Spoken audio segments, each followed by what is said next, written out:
পেটুক বৌমা আর কিপ্টে শাশুড়ি। সুজাতা কিছু মাস আগে তার ছেলে রাজেশের বিয়ে কমলি নামের একটা মেয়ের সাথে দেয়। সুজাতার বৌমা মানে কমলি খেতে খুবই পছন্দ করতেন। সে কিছুক্ষণ ছাড়া ছাড়া কিছু না কিছু মুখে নিয়ে চিবোতে থাকে আর খেতে থাকে। 10-15 মিনিটের মধ্যেই তার খিদে পেয়ে যেত। অন্যদিকে তার শাশুড়ি মা মানে সুজাতা হাড় কিপটে ছিল। সে টাকা খরচা করতে মোটেও চাইতেন না। শুধু তাই নয়, এমনকি বাড়ির কাউকেও তিনি টাকা খরচা করতে দিতেন না। এইরকমই একদিন সুজাতার কিছু স্কুলের বান্ধবী তার বৌমা কমলিকে দেখতে এসেছিল। তার সাথে কিছু মিষ্টি এবং ফল নিয়ে এসেছিল। আরে আসো আসো, বসো। কমলি বৌমা, যাও ওদের জন্য খাবারের ব্যবস্থা করো, যাও। কিন্তু কমলি তো বারবার ওই মিষ্টি এবং ফলের দিকে লোভ দিচ্ছিল। কি হলো, তুমি কি শুনতে পাচ্ছ না? যাও ওনাদের জন্য খাবারের ব্যবস্থা করো। তুমি এখনো বসে রয়েছো কেন? যাও। এই তো মা, আমি যাচ্ছি। বলছি এই ফল আর মিষ্টিগুলো রান্নাঘরে গিয়ে রেখে দিই। এই কথা বলে কমলি ফল এবং ওই মিষ্টির জায়গাটাকে রান্নাঘরেতে রাখতে গেল। রান্নাঘরেতে গিয়ে সে মিষ্টি বার করে একটা খেতে যাবে, ঠিক তখনই তার শাশুড়িমা চলে এলো। আরে কমলি বৌমা, শোনো, আমি বাইরে কিন্তু ওদের সামনে এমনিই বলেছি যে যাও গিয়ে ওদের জন্য খাবারের ব্যবস্থা করো। তুমি এখন কিন্তু বাইরে আসবে না, এখন এই রান্নাঘরেই থাকো। আধ ঘন্টা পরে শুধু চা তৈরি করে নিয়ে যাবে। আর হ্যাঁ, চায়ে কিন্তু দুধ কম দেবে। আর হ্যাঁ, বিস্কিট কিন্তু ওই 3-4টে দেবে। বেশি জিনিস খরচ করবে না। বুঝে শুনে কাজগুলো করো। আমি যা বলেছি মাথায় রাখবে, ঠিক আছে? হ্যাঁ মা, আমি সব বুঝতে পেরেছি। রান্নাঘরে এসে কমলিকে সে এই কথাগুলো বলল। তারপরে সে তার বান্ধবীদের কাছে আবার চলে গেল। হে ভগবান, আমার শাশুড়ি তো খুবই কিপ্টে দেখছি। যদি উনি জানতে পারে যে আমি খেতে খুব পছন্দ করি, তাহলে তো আমাকে খেতেই দেবে না। না না, লুকিয়ে লুকিয়েই আমাকে সব খাবার খেতে হবে। কমলি মিষ্টি খেতে লাগলো। এইভাবে একটা দুটো খেতে খেতে দেখা গেল যে একটু পরে পুরো মিষ্টির ডাব্বাটাকে শেষ করে ফেলেছে। যা, সব মিষ্টি তো শেষ হয়ে গেল। শাশুড়ি মা জিজ্ঞাসা করলে কি বলবো আমি? কমলি বেচারি তো খুবই চিন্তায় পড়ে গেল। এইভাবে প্রায় 30 মিনিট কেটে গেল। যাই, আগে চাটা গিয়ে দিয়ে আসি, তারপরে ভাববো যে কি করা যায়। যেমনটি তার শাশুড়িমা বলেছিল, কমলি ঠিক তেমনই করল। আধ ঘন্টা বাদে চা নিয়ে গেল। ও বৌমা, তুমি চলে এসেছো। এ নাও, চাগুলো এখানে রেখে দাও। এ নাও, তোমরা সবাই চা খাও। তারপর তারা দুজনে চা খেলো আর যে যার বাড়িতে চলে গেল। আজ কিন্তু খুব ভালো কাজ করেছো বৌমা। তুমি চিন্তা করো না, আমি তোমাকে সব শিখিয়ে দেব কিভাবে সব জিনিসপত্র কম কম খরচ করতে হয়, টাকা কিভাবে বাঁচাতে হয়। তারপর সুজাতা কিচেনেতে গেল। আরে কমলি বৌমা, এই মিষ্টির ঝুড়িটা খালি রয়েছে কেন? মিষ্টিগুলো গেল কোথায় বলো তো? তাড়াতাড়ি এসো এখানে। কই মা, আমি তো কিছুই জানি না। আমি তো চা তৈরি করে বাইরে চলে গেলাম। হ্যাঁ মা, ঠিকই বলেছেন। আমি না একটু আগে একটা মোটা ইঁদুরকে দেখেছি। মনে হচ্ছে ওই ইঁদুরটাই সব মিষ্টিগুলো খেয়ে নিয়েছে। এ বাবা, এটা কি হলো? তুমি ওই সব জিনিসগুলোকে ভালো করে রাখবে তো? মা, পরের বার থেকে আমি ভালো করে খেয়াল রাখবো। কমলির আবারও খিদে পেয়ে গেল।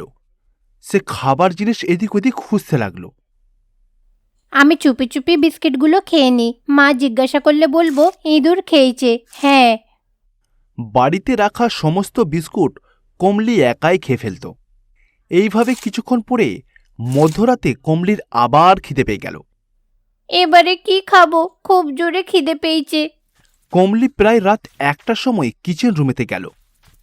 রাতের তরকারি তো পড়ে রয়েছে। যাই, কয়েকটা রুটি তৈরি করে নিই। মা তো জানতে পারবে না অনেক রাত হয়েছে। চুপি চুপি কটা রুটি তৈরি করে নিই। কমলি তারপরে নিজের হাতে রুটি তৈরি করে সবজি দিয়ে রুটি খেয়ে নিল। তারপর সে কিচেনটাকে খুব ভালো করে পরিষ্কার করলো, যাতে তার শাশুড়িমা সন্দেহ না করতে পারে। ঠিক তখনই তার শাশুড়িমা সুজাতা ওখানে চলে এলো। আরে কমলি বৌমা, কি ব্যাপার? তুমি এত রাতে এখানে কেন? মা, আপনি এখানে? আমি তো জল খেতে এসেছিলাম। হ্যাঁ মা, আমিও তো জল খেতেই এসেছিলাম। এই কথা বলে কমলি নিজের রুমেতে চলে গেল। কমলি বাইরের খাবার খেতে খুবই পছন্দ করত, কিন্তু তার শাশুড়ি মায়ের জন্য সে একদমই বাইরে যেতে পারত না, যার জন্য ইচ্ছা থাকলেও বাইরের সে কোনো কিছুই খেতে পারত না। অনেক দিন হয়ে গেছে বাইরের খাবারগুলো খাওয়া হয়নি। আমাকে বাইরে যেতে হবে। কমলি তখন চিন্তা করল রাতের বেলা তার স্বামীর কাছ থেকে কিছু টাকা নিয়ে রাখবে সে। রাজেশের কাছ থেকে কিছু টাকা নিয়ে চিকেন বিরিয়ানি খেতে বাইরে গেল। বাহ, আজ খুব মজা হলো। কতদিন পরে আমি চিকেন বিরিয়ানি খেলাম, খুব মজা হয়েছে। কমলি প্রায় 3 প্লেট চিকেন বিরিয়ানি খেল আর কিছুটা সে প্যাক করে নিল। এইটাকে লুকিয়ে বাড়িতে নিয়ে যাব, শাশুড়ি মা যেন না দেখে। কমলি একটা টিফিন বক্স করে তার বেঁচে যাওয়া সমস্ত বিরিয়ানি বাড়িতে চুপি চুপি নিয়ে এলো। কোথায় গেছিলে বৌমা? এই তো মা, একটু আশেপাশেই ঘোরাঘুরি করছিলাম। দাঁড়ান, একটু আসছি আমি। কমলি তাড়াহুড়ো করে তার রুমের মধ্যে চলে গেল আর ওই চিকেন বিরিয়ানির ওই টিফিন বাক্সটাকে সে আলমারির ভিতরে লুকিয়ে দিল। বাড়ির চাল ডাল আটা এইবারে কিন্তু বেশ তাড়াতাড়ি শেষ হয়ে গেছিল। আচ্ছা কমলি বৌমা, এই মাসে খুব তাড়াতাড়ি রেশনগুলো শেষ হয়ে গেল। এত তাড়াতাড়ি শেষ হওয়ার কথা ছিল না। আমি যখন রান্নাবান্না করতাম এত তাড়াতাড়ি শেষ হতো না। এই মাসে শেষ হলো কেন? মা, আমি তো ওই সব কিছু জানি না, কিন্তু এই বাড়িতে একটা বড় ইঁদুর আছে। মনে হচ্ছে সেই সব খাবারগুলো খেয়ে ফেলছে, জানেন। মধ্যরাত হতে না হতেই কমলির আবারও খিদে পেয়ে গেল। কমলি আলমারি থেকে চিকেন বিরিয়ানিটাকে বার করে বাড়ির বাইরে একটা কোণেতে বসে খেতে লাগলো। তখনই তার শাশুড়িমা সুজাতা জল খাওয়ার জন্য বাইরে বেরিয়েছিল। তখনই সে দেখল যে তার বৌমা কমলি বাড়ির এক কোণে বসে বিরিয়ানি সাঁটাচ্ছে। সুজাতা ওখানেই দাঁড়িয়ে অবাক হয়ে এক দৃষ্টিতে তার দিকে তাকিয়ে রইল। আরে কমলি বৌমা এই সময় ওখানে বসে কি খাচ্ছেটা কি? তারপর কমলি বিরিয়ানি খেয়ে কিচেন রুমেতে আবার ঢুকল। এইটুকু চিকেন বিরিয়ানি খেয়ে কিছুই তো হলো না, তাও তো খিদে পাচ্ছে। এক কাজ করি, প্রত্যেক দিন যেমন রাতের বেলা রুটি তৈরি করে নিই, চুপি চুপি এখনো তাই করি। সুজাতা এই সব কিছু জানালার ফাঁক দিয়ে দেখল। তারপরে সে তার রুমেতে চলে গেল। ও আচ্ছা, তাহলে এই কারণে বাড়ির রেশনগুলো শেষ হয়ে যাচ্ছে। এই বৌমা তো আমাকে ভিখারি করে ছাড়বে দেখছি। এইভাবে যদি চলতে থাকে তাহলে অনেক টাকাই তো খরচ হয়ে যাবে।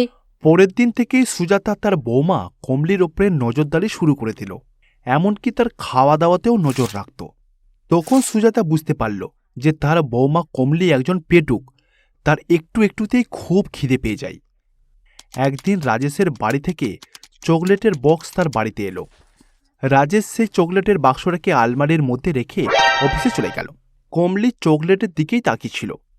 কমলি তখনই সঙ্গে সঙ্গে চকলেটের ডাব্বাটাকে আলমারি থেকে বার করে সোজা সে কিচেন রুমেতে নিয়ে চলে গেল। সুজাতা সেই চকলেটের খালি ডাব্বাটাকে দেখে সঙ্গে সঙ্গে তার বৌমা কমলির কাছে গেল। এইটাও ইঁদুরে খেয়েছে তাই না বৌমা? হ্যাঁ মা, ঠিকই বলেছেন, ওই ইঁদুরটাই খেয়েছে।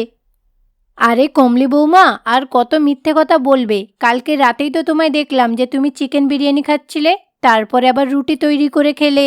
এইভাবে তুমি প্রত্যেক দিন না জানি কত কিছু রান্না করে খাও। মা, আমি কি করব? আমার খুব খিদে পায়। আমি খাবারগুলো দেখলে আর লোভ সামলাতে পারি না, খেয়ে ফেলি। কিছুক্ষণ পর পরই আমার খুব খিদে পেয়ে যায়, তাই তো আমি খাবারগুলো খেতে থাকি। দেখো বৌমা, এতে কিন্তু খরচ অনেক বেশি হবে। আমি এত খরচ কিন্তু করতে পারবো না। দেখো বৌমা, এইভাবে এতগুলো খাবার খাওয়া কিন্তু স্বাস্থ্যের পক্ষে ক্ষতিকারক। পরবর্তীকালে নানা রকমের অসুখ বিসুখও হতে পারে তোমার। সেই জন্যে এখন থেকে তুমি চেষ্টা করো যাতে কম কম করে খেতে পারো। হ্যাঁ, মাঝে মাঝে একটু বেশি খেতেই পারো, কিন্তু তাই বলে সব সময় যে অনেক বেশি করে খাবে এটা যেন না হয়। হ্যাঁ মা, আপনি ঠিকই বলেছেন, আমাকে চেষ্টা করতে হবে। সেই দিনের পর থেকে কমলি আগের থেকে অনেক কম খাওয়া দাওয়া করতে লাগলো। সে তার শরীর এবং স্বাস্থ্যের প্রতি নজর দিতে লাগলো। এইভাবে নিজেকে কিছু মাস কন্ট্রোল করার পরে সে একদম নিজেকে ফিট করে ফেলল, এমনকি তার খাওয়া দাওয়া সম্পূর্ণ নিয়ন্ত্রণে এনে ফেলেছিল।